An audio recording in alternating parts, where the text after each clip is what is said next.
तो क्या ईसीजी और 2D एको ये हार्ट के दो इम्पॉर्टेंट टेस्ट नॉर्मल होने के बावजूद भी क्या आपके हार्ट के नस में ब्लॉकेजेस हो सकते हैं, जानेंगे इस वीडियो में।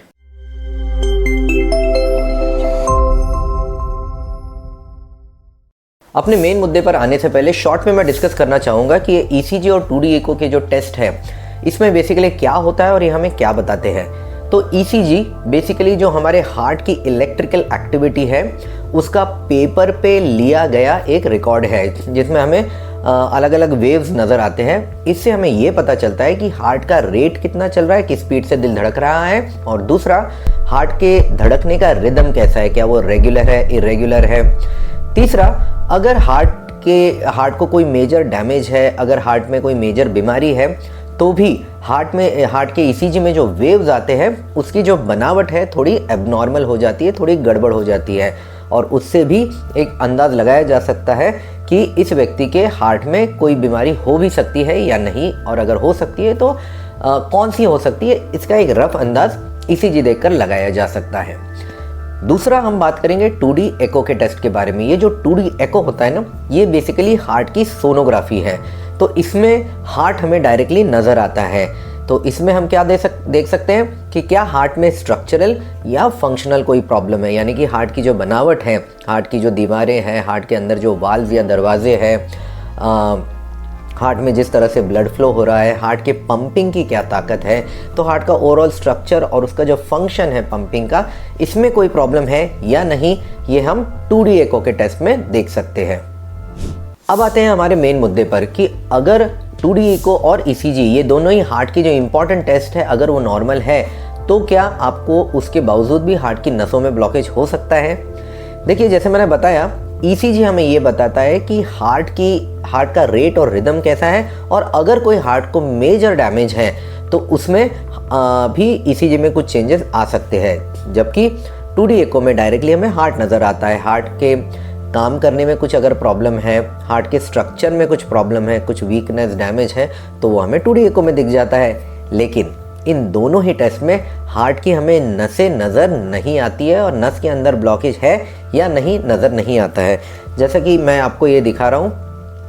ये हमारा हार्ट है और हार्ट की ये जो मसल्स है ये कैसे पंप कर रही है ये हमें 2D एको में तो दिख जाएगा। लेकिन हार्ट के ऊपर ये जो नसें हैं, हार्ट को जो ब्लड सप्लाई पहुंचाती है, ये सारी जो नसें हैं, इन नसों को 2D एको के टेस्ट में देखा नहीं जा सकता है। हाँ, अगर इन नसों में ब्लॉकेज के वजह से हार्ट को अगर कुछ डैमेज हो गया है, हार्ट में वीकनेस आ गई है, हार्ट की पंपिंग कमज़ोर हो गई है, ऐसे सिचुएशन में ये चेंजेस हमें 2D एको में जो हार्ट दिखता है उसमें वीकनेस के रूप में नज़र आ सकती है। यहाँ तक कि ईसीजी में भी अगर हार्ट को कुछ मेजर डैमेज है तो वेव्स में चेंजेस नज़र आ सकते हैं। लेकिन अगर हार्ट की नसों में ब्लॉकेज है लेकिन अब तक हार्ट को कुछ भी ऐसा मेजर डैमेज उसकी वजह से नहीं हुआ है, तो ऐसे सिचुएशन में ईसीजी भी नॉर्मल आ सकता है और 2D एको भी नॉर्मल आ सकता है। तो इसलिए अगर आपका ईसीजी और 2D एको नॉर्मल है तो इसका ये मतलब बिल्कुल नहीं है कि 100% हार्ट की नसों में ब्लॉकेज नहीं होगा। वो नॉर्मल होने के बावजूद भी अगर आपके हार्ट को फिलहाल कुछ डैमेज नहीं हुआ है तो ऐसे सिचुएशन में आपके हार्ट की नसों में ब्लॉकेज होने का जो रिस्क है पूरी तरह से ज़ीरो नहीं हो सकता है। तो अब सवाल आता है कि अगर ईसीजी और 2D एको से हमें ब्लॉकेज का पता ही नहीं चल रहा है तो फिर ये टेस्ट हार्ट के लिए करना ही क्यों। तो ऐसा है कि हार्ट के ब्लॉकेज को पता करने के लिए बेसिकली हम दो तरह के टेस्ट करते हैं। एक होती है स्क्रीनिंग टेस्ट, जैसे कि ट्रेडमिल टेस्ट, जहाँ पर उस व्यक्ति को ट्रेडमिल मशीन पे चलाया जाता है और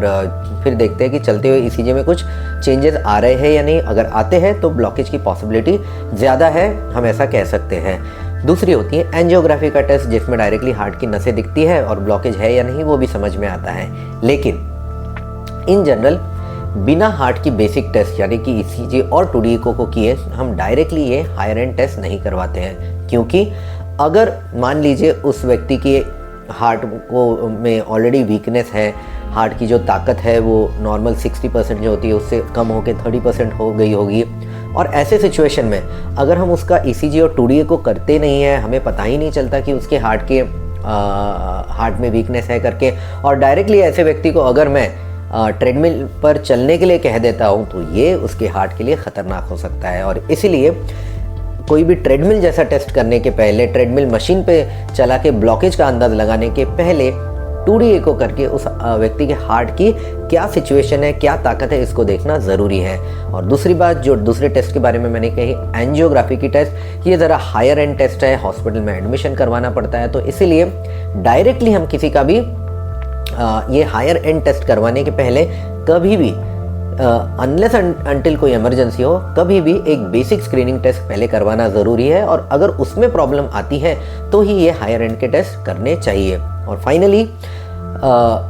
उस व्यक्ति को ट्रीटमेंट देने के लिए सिर्फ ब्लॉकेज है या नहीं यही पता होना ज़रूरी नहीं है, बल्कि उसके हार्ट की पंपिंग पावर कैसी है, हार्ट का रिदम कैसे चल रहा है, हार्ट कितना तेज़ी से या कितना स्लो बीट हो रहा है, ये सब जानकारी भी होना ज़रूरी है। क्योंकि बहुत सारी जो दवाइयाँ हार्ट को दी जाती हैं उनमें से काफ़ी दवाइयाँ इन सब चीज़ों के लिए ही दिया जाता है, ताकि हार्ट का एक ओवरऑल ट्रीटमेंट हो सके, ना कि सिर्फ ब्लॉकेज का ट्रीटमेंट। हार्ट की वीकनेस का ट्रीटमेंट होना चाहिए, हार्ट की वजह से जो ब्रेथलेसनेस हो रही है उससे ट्रीटमेंट होना चाहिए, हार्ट के रेट रिदम का प्रॉब्लम है अगर होता है तो उसका ट्रीटमेंट होना चाहिए। तो इस पूरे ओवरऑल ट्रीटमेंट के लिए भी हमें हार्ट की ओवरऑल क्या ताकत है, क्या रेट रिदम है पता होना चाहिए। और इसके लिए हमें ECG और 2D एको का टेस्ट बहुत ज़्यादा ज़रूरी है। तो अगर ECG और 2D एको हमें ब्लॉकेज के बारे में पूरी जानकारी अगर नहीं देते हैं तो सिर्फ ECG और 2D एको करने के अलावा करना क्या चाहिए? तो ऐसा है कि आगे करना क्या चाहिए, इसका सबसे बेहतरीन डिसीजन तो आपके वो डॉक्टर या वो कार्डियोलॉजिस्ट ले सकते हैं जिन्होंने आपको पर्सनली एग्जामिन किया है, जिनको आपकी पूरी हिस्ट्री और पूरी क्लिनिकल प्रोफाइल पता है। बट इन जनरल अगर हमें ब्लॉकेजेस देखना है तो जैसे अभी भी मैंने डिस्कस किया, ECG और 2D एको अगर हो जाता है और डॉक्टर को लगता है कि इस व्यक्ति के हार्ट के नस में ब्लॉकेज होने का चांस काफ़ी ज़्यादा है, इवन इफ ECG और 2D एको नॉर्मल आया है तो भी, तो वो आगे की टेस्ट जैसे कि ट्रेडमिल टेस्ट या एंजियोग्राफी के टेस्ट करवा सकते हैं। किसका स्ट्रेस टेस्ट या ट्रेडमिल टेस्ट करवाना और किसका एंजियोग्राफी करवाना, इसके लिए ओवरऑल क्लिनिकल प्रोफाइल जांच करने के बाद ही उस पर्सन की क्या सिचुएशन है, क्या रिस्क फैक्टर है, क्या उनको कंप्लेंट्स हैं, बाकी के रिपोर्ट्स क्या क्या हैं, इन सबको देखकर ही फिर ये डिसीजन होता है कि ट्रेडमिल करवाना या एक एंजियोग्राफी करवाना। तो इसीलिए अगर ECG 2D एको नॉर्मल है लेकिन फिर भी आपके कार्डियोलॉजिस्ट को लगता है कि ब्लॉकेज होने की पॉसिबिलिटी ज़्यादा है, तो वहीं पर रुकना नहीं है, आगे की जो वो एडवाइस करवाते हैं वो टेस्ट भी करवा लेने चाहिए, ताकि सही समय पे हार्ट को कोई डैमेज होने के पहले आपका सही ट्रीटमेंट शुरू किया जा सके। फाइनली मैं कहना चाहूँगा कि ECG और 2D एको इन दोनों टेस्ट का नॉर्मल होना इस बात की 100% गारंटी नहीं है कि हार्ट की नसों में ब्लॉकेज नहीं होगा। और अगर ये टेस्ट नॉर्मल आते हैं लेकिन आपके डॉक्टर को लगता है कि ब्लॉकेज हो सकता है और आपको भी हार्ट जैसे तकलीफें जैसे ब्रेथलेसनेस, चेस्ट पेन, ये सारी बातें हैं, तो ऐसे सिचुएशन में ब्लॉकेज को कंफर्म करने के लिए आगे के टेस्ट करवा लेने चाहिए। अगर आपको एंजियोग्राफी या एंजियोप्लास्टी एडवाइस की गई है लेकिन आप एक सेकेंड ओपिनियन चाहते हैं, तो नीचे दिए गए नंबर पर डायल करके या डिस्क्रिप्शन पे दिए गए नंबर पर डायल करके आप मेरा अपॉइंटमेंट ले सकते हैं फिजिकल या वीडियो कंसल्टेशन के लिए। मैं डिटेल में आपके सारे रिपोर्ट्स देखूंगा और फिर मैं अपनी राय दूंगा कि मेरी राय में आपके लिए अगला सही कदम क्या रहेगा।